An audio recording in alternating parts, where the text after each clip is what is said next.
샬롬 할렐루야. 창세기 6장 5절에서 12절입니다. 여호와께서 사람의 죄악이 세상에 가득함과 그의 마음으로 생각하는 모든 계획이 항상 악할 뿐임을 보시고 땅 위에 사람 지으셨음을 한탄하사 마음에 근심하시고 이르시되 내가 창조한 사람을 내가 지면에서 쓸어버리되 사람으로부터 가축과 기는 것과 공중의 새까지 그러하리니 이는 내가 그것들을 지었음을 한탄함이니라 하시니라. 그러나 노아는 여호와께 은혜를 입었더라. 이것이 노아의 족보니라. 노아는 의인이요 당대의 완전한 자라. 그는 하나님과 동행하였으며 세 아들을 낳았으니 셈과 함과 야벳이라. 그때에 온 땅이 하나님 앞에 부패하여 포악함이 땅에 가득한지라. 하나님이 보신즉 땅이 부패하였으니 이는 땅에서 모든 혈육 있는 자의 행위가 부패함이었더라. 하나님이 노아에게 이르시되 모든 혈육 있는 자의 포악함이 땅에 가득함으로 그 끝날이 내 앞에 이르렀으니 내가 그들을 땅과 함께 멸하리라. 너는 고페루 나무로 너를 위하여 방주를 만들되 그 안에 칸들을 막고 역청을 그 안팎에 칠하라.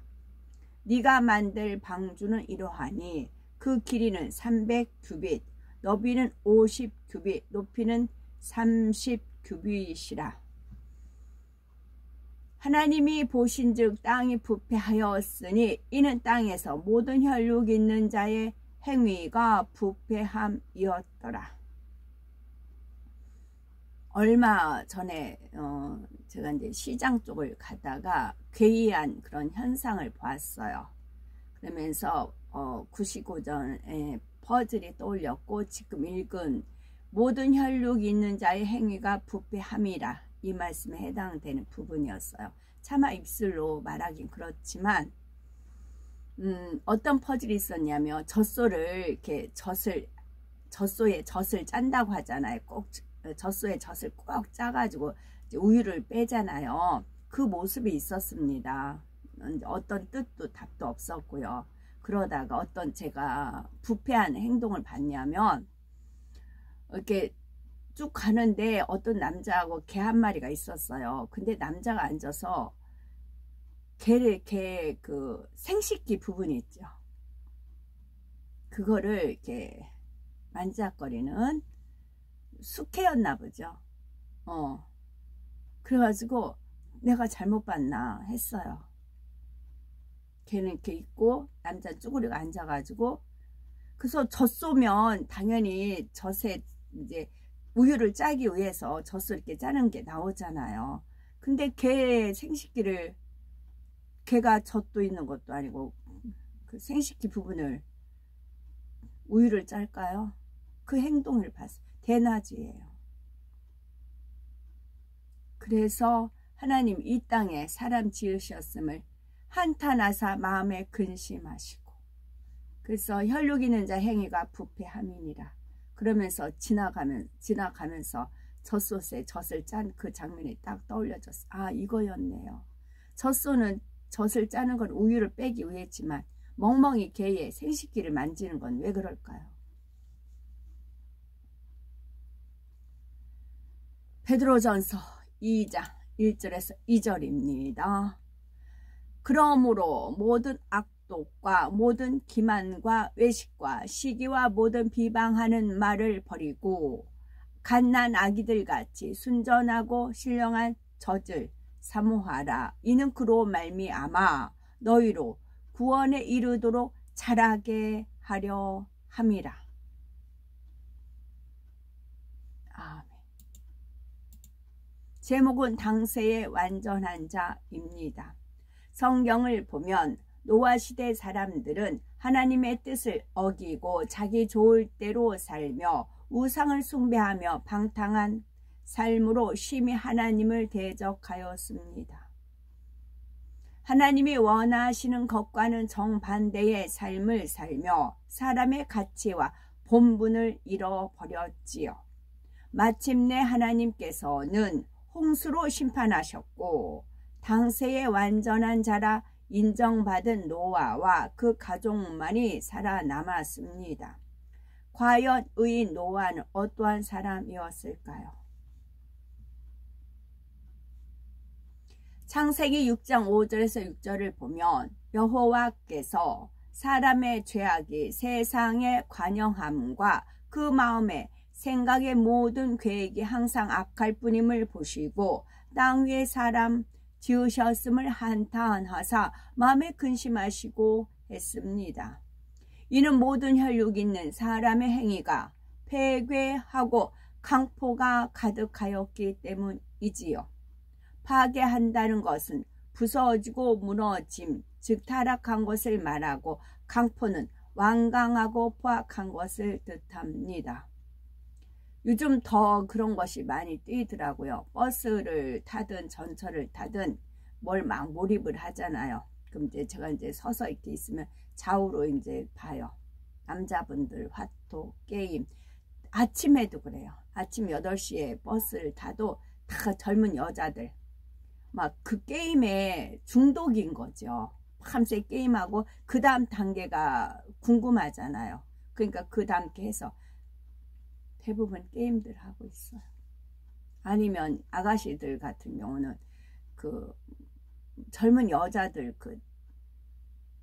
하여튼 무슨 요란한 춤이 있더라고요. 뭐 말하자면 섹시한 춤이죠. 그런 춤추는 그런 거 보고 그러더라고요. 오늘날도 폐괴한 일들이 세계 도처에서 일어나고 있습니다. 세상의 폐괴와 강포가 한계를 넘어서면 하나님께서는 한탄하시며 심판하십니다. 노아 때는 이 세상을 물로, 아브람 때는 소돔과 고모라를 불로 심판하셨지요. 앞으로는 백보자 심판을 통하여 알곡과 쭉정이를 갈라 알곡은 천국에 들이시고 쭉정이는 지옥불에 던지게 됩니다. 노아 때 심판을 면하고 살아남은 사람들은 당세의 의인 노아와 가족뿐이었습니다. 노아는 의인이요 당세의 완전한 자라 그가 하나님과 동행하였다 하신 말씀대로 노아는 죄악이 관영한 세상에서도 물들지 않고 꿋꿋이 하나님을 향한 마음을 지키며 진리 안에 살았습니다. 그 때문에 온 세상을 물로 쓸어버리는 무서운 심판 가운데서도 지킴받을 수 있었습니다. 한편 노아가 의로운 삶의 본을 보였기에 그의 가족들도 심판을 면할 수 있었지요. 그들이 노아에게 속해 있었다는 사실이 심판을 면한 가장 큰 이유이지만 그들 역시 노아의 말에 순종하며 하나님의 뜻을 쫓아 살고자 했습니다. 아무리 노아의 가족이라 해도 노아가 전하는 진리를 따르지 않고 세상을 사랑했다면 구원의 은혜를 입을 수 없습니다. 오늘날에는 어떤 사람이 노아와 같은 의인일까요? 하나님을 믿지 않는 사람들이 볼 때는 미련해 보일 수 있으나 진실하게 법을 준수하고 정직하게 살며 모든 삶에 성실한 사람들이 여기에 속합니다. 이들은 이 세상의 즐거움을 위해 방탕하게 살지 않습니다. 주님을 영접하여 죄사함을 받고 구원을 얻어 천국을 소유하였기에 하나님 말씀대로 살아갑니다. 하나님을 사랑하고 아내를 내 몸과 같이 남편을 그리스도와 같이 섬기며 주 안에서 자녀를 잘 양육하고 자녀로서 부모를 공경하며 이웃을 사랑하지요. 이렇게 하나님 말씀대로 살아가는 의인이 되면은 결국 노아와 같이 당세의 완전한 의인이 될 수 있습니다. 하나님께서는 이들을 위해 구원의 방주를 예비하여 어려움을 당하지 않게 하십니다. 설령 어려움을 당했다 해도 불꽃 같은 눈동자로 지키시며 피할 길을 열어주시는 것이지요. 야곱의 아들 요셉은 형들의 시기로 애굽의 노예로 팔려갔지만 하나님께서 함께 하시니 범사에 형통하였습니다. 억울한 누명을 쓰고 감옥에 갇혔지만 그곳에서도 형통했지요. 오히려 합력해서 선을 이루므로 애굽의 총리가 되었습니다. 또한 사도 바울이 신라와 함께 복음을 전하다가 깊은 감옥에 갇혔을 때도 하나님께서는 큰 지진을 일으켜 감옥 문을 여시고 착고도 풀어주셨습니다. 이방인 고넬료도 마찬가지이지요. 구제에 힘쓰고 기도하며 하나님을 경외하니 그와 가족까지 구원해 주셨죠. 베드로와 고넬료에게 동일하게 환상을 보여주고 성령의 역사로 서로 만나 하나님께 예배드리며 성령을 받아 구원에 이르도록 축복해 주셨죠. 하나님은 이렇게 의로운 사람에게 구원을 베푸시고 응답해 주십니다. 오늘날도 하나님께서 심판하실 수밖에 없을 정도로 강폭하고 폐괴한 세대가 되었습니다. 사람의 마음과 생각, 모든 계획이 얼마나 악합니까? 하나님을 믿는다 하면서도 결코 지어서는 안 될 죄들을 짓고 하나님의 이름을 욕되게 만들지요. 세상 풍조를 버리지 않으면 죄악을 버릴 수가 없습니다. 하나님의 뜻은 우리가 믿음으로 의인이 되는 것입니다. 예수님께서 십자가를 지고 피 흘리신 것도 죄인된 인류에게 구원의 길을 열어주고 의롭게 살게 하기 위해서지요. 비록 죄악이 가득 차 하나님께서 심판하실 수밖에 없는 세상이 되었다 해도 우리는 믿음으로 의인이 되어 구원은 물론 영원한 천국에서 해와 같이 빛나는 우리 모두가 되어야 되겠습니다. 해와 같이 빛나는 성도가 되어야 하겠습니다. 그렇다면은 당세의 완전한 자가 되려면은 어떻게 해야 될까요? 첫째는 신령한 젖을 사모하는 사람이 되어야 합니다. 두 번째는 각종 세상의 유혹에 물들지 않는 온전한 마음을 가져야 합니다. 세 번째는 신의 성품에 참여하는 자가 되어야 하는 것이죠. 나도 당세의 완전한 자가 되고 싶습니다. 그러면 어떻게 해야 됩니까? 세 가지 하면 된대요. 신령한 젖을 사모하는 사람이 되고 또 세상 유혹에 물들지 않는 온전한 마음을 가지고 역청 바르는 거죠. 그 다음에 신의 성품에 참여하는 자. 이러면 노아와 같이 당세의 완전한 자가 될 수 있답니다.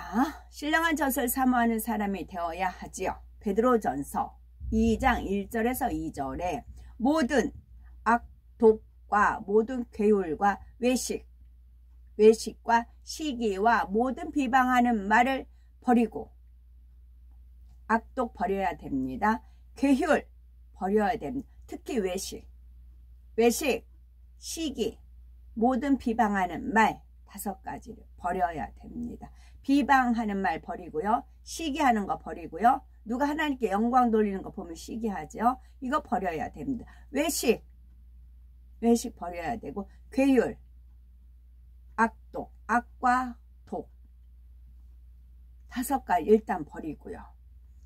갓난 아이들같이 이걸 버리고 나면 갓난 아이들같이 순전하고 신령한 젖을 사모하라입니다. 아가들이 악독이 있을까요? 괴율, 외식, 시기, 비방하는 말 없잖아요. 아주 악한 아이 아니고는. 이런 악을 가진 여자애 제가 본 적이 있어요. 이런 거 말고는, 그런 아이 말고는 갓난 아이들 같이 슬픔 같이 슬퍼하고 기뻐하면 같이 기뻐할 수 있는 순전하고 신령한 젖을 사모하라 했습니다. 신령한 젖이란 하나님 말씀을 의미하지요. 하나님의 말씀을 듣지 않고 배우지 않고 깨닫지 않고서는 하나님이 원하시는 사람이 될 수 없습니다. 따라서 신령한 젖을 사모하라는 것은 하나님의 말씀을 사모하며 귀 기울이라는 뜻이지요. 하나님의 말씀은 선에 속하고 악은 버리라는 것입니다. 선에 속하려면 그와 반대되는 모든 악독과 모든 괴율과 외식과 시기와 모든 비방하는 말을 버려야 합니다. 악독한 것을 버리고 신령한 젖을 사모하여 바른 소리를 듣고 마음에 담아 신비에 새기고 믿음으로 행해야만 승리할 수 있습니다. 신령한 젖을 사모하여 바른 소리를 듣고, 삐뚤어진 소리, 비방하는 소리가 아닌 바른 소리를 듣고, 바른 소리를 들으면 그것을 마음에 담아 신비에 새기고 믿음으로 행하는 데까지 가야 돼요. 그래서 승전고를 올려야 됩니다. 두 번째는 각종 세상의 유혹에 물들지 않는 온전한 마음을 가져야 합니다. 모든 고운 것도 아름다운 것도 썩어지지만 하나님 말씀만은 영원합니다. 하나님이 영원하시기 때문에 그래요. 하나님 말씀이 하나님이고 하나님이 말씀이세요. 그래서 하나님 말씀만은 영원합니다. 고대로 초대교회 성도들이 같이 모이기를 힘쓰고 사랑의 떡을 떼며 구제하고 서로 돌아보아 고아와 과부를 살피며 하나님 말씀대로 살아야 합니다. 베드로전서 3장 3절에서 4절에 너희 단장은 머리를 꾸미고 금을 차고 아름다운 옷을 입는 외모로 하지 말고 오직 마음에 숨은 사람을 온유하고 안정한 심령에 썩지 아니할 것으로 하라. 이는 하나님 앞에 값진 것이니라 말씀합니다. 즉 외모를 단장하려 하지 말고 속사람을 단장하라는 말씀입니다. 그래서 금을 차고 어제 제가 시계 손목시계 약을 넣냐고 금은방을 갔어요. 그랬는데 갔는데 거기에 마침 그 열쇠 모양으로 된 금이 있어서 제가 사진을 찍었는데요. 그 키는 새 예루살렘 키거든요. 모양이. 제가 이 키를 98년도 36살 때 받았어요. 기도 중에 환상 중에 수련회라고 하죠. 전 교인 수련회 갔는데 강원도 갔는데 이제 뭐 하여튼 막 그 통성기도 할 때 있었어요. 막 이렇게 주의하면서 통성기도 하는데 이 키가 공중에 둥둥둥 떠 있는 겁니다. 모양이 똑같아요. 이제 그 말씀 드릴게요. 둥둥둥 떠 있어요. 근데 이걸 아멘으로 꿀꺽 해야 돼요. 근데 위에가 이렇게 동그랗고 밑에가 이렇게 뾰족하잖아요. 그렇게 떠 있었어요. 그렇게 떠 있었는데 이거를 아멘으로 꿀꺽 해야 돼요. 그래서 그러면 이 키를 아가들 나올 때, 근데 순간에 아가들 나올 때 머리부터 나와야 된다고 하잖아요. 발부터 나오면 그 성경에도 그게 있잖아요. 발부터 나와서 도로 밀고 이제 새끼 이제 그 표현이 있듯이 머리부터 나와야 된다고 하잖아요. 그래서 그러면은 이게 위에가 아멘 하면 이 꼭다리부터 이렇게 아멘을 먹어버리면 이게 걸릴 것 같아요. 근데 머리부터 먹어야 될 것 같아요. 그래서 아멘 하면 했어요. 아멘 주여 주여 아멘 저 세우살렘 키라는 건 알겠고 이걸 내가 먹어야 되겠고 아멘 아멘 했어요. 정말 믿음으로 온 힘을 다해서 아멘 아멘 했어요. 그랬더니 이 둥둥 떠있던 이 황금 키가 세우살렘 키가 움직이더라고요. 이렇게 쭉 이렇게 움직이더니 머리가 제 앞으로 딱 오더라고요. 움직이더라고요. 그래가지고 아멘 했어요. 꿀꺽했어요. 그게 36세 98년도에 꿀꺽했어요. 그래서 아멘 했지요. 그리고 나서 그 이듬해 37세 99년도에 하나님 영이 임재를 하신 거였습니다. 그러니까 찬스에 강해야 돼요. 찬스. 그 삭개오가 그랬잖아요. 삭개오가 갓난 아이와 같이 체면, 위신 뭐 막 그런 거 안 따졌잖아요. 주님을 만나야 되겠다. 또 소경 바디메어 오든 하나님 앞에 수로보내게 여인이든 혈루병 앓는 여인이든 체면 안 따졌잖아요. 주님을 만나야만 산다. 이런 그런 간절함이 있었잖아요. 저 또한 마찬가지였어요. 이게 세우살렘 킨 건 알겠고 꿀꺽 세우살렘 가긴 가야 왜? 목적이 왜?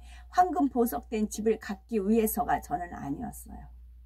그래야만 예루살렘 가야만 주님과 한 상에 둘러 먹고 마시고 아버지를 늘 배울 수 있으니까 그 사모함이었어요. 하나님의 얼굴을 구할 수가 있으니까 예루살렘 가야만 그거를 알기 때문에 그렇게 침노를 한 거죠. 이거 제가 이렇게 말씀드린 것도 풀어줘서 알았어요. 나중에 하나님께서 너가 그래서 이랬고 이랬고 해서 알려주셔서 그런 겁니다. 디모데전서 2장 9절에서 10절에 또 이와 같이 여자들도 아담한 옷을 입으며 염치와 정절로 자기를 단장하고 따은 머리와 금이나 진주나 값진 옷으로 하지 말고 오직 선행으로 하기를 원하노라. 이것이 하나님을 공경한다 하는 자들에게 마땅한 것이니라 했고 디모데전서 6장 8절에도 우리가 먹을 것과 입을 것이 있은즉 족한 줄로 알 것이니라 말씀하셨습니다. 따라서 먹는 것, 입는 것, 꾸미는 것 모든 것이 흠이 되지 않을 정도이면 자족할 수 있어야 합니다. 이 세상의 각종 현란한 것들이 세상을 사랑하게 만들고 탐심을 불러일으키며 세상에 물들게 하여 사망의 길로 이끌어가기 때문입니다.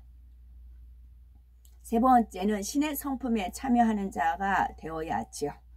베드로후서 1장 4절에 이로써 그 보배롭고 지극히 큰 약속을 우리에게 주사 이 약속으로 말미암아 너희로 정욕을 인하여 세상에서 썩어질 것을 피하여 신의 성품에 참여하는 자가 되게 하려 하셨으니 말씀합니다.